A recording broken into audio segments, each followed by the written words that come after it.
America Bharat उपरे tariff लागू करछि। ए टैरिफ जोगु भारतर व्यवसायी माने चिंतित थिबा बेले पाकिस्तान किंतु खुशी अछि।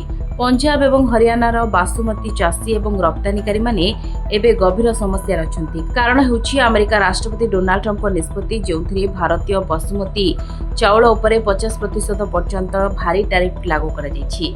ए आघात एपरि समय लागिछि जेतेबेले मूल्य पूर्वरु ह्रास पाउथला एवं बजार अनिश्चितता वृद्धि पाई। अगस्ट 7 रे ट्रम्प को कार्यनिर्वाही निर्देश पर ए टैरिफ बोझ लागू कर जाइथिला, जेउथिरे भारत और रूसिया तेल क्रय उपरे 25% अतिरिक्त जरिमाना जोड़ा जाइथिला एवं पूर्वरु प्रযোज्य 25% पारस्परिक टैरिफ सहित मोट टिकस 50% होइथिला। अगस्ट 28 रु 50% टैरिफ लागू हेबो। भारत उपरे टैरिफ लागू हेबा द्वारा पाकिस्तान बहुत खुशी, कारण यह पाकिस्तान को अमेरिकीय बजार एक बड़ नेतृत्व देछि।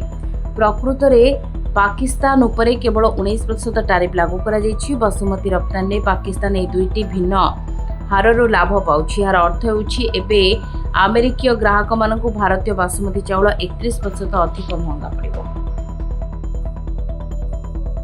Report Dinalipi live.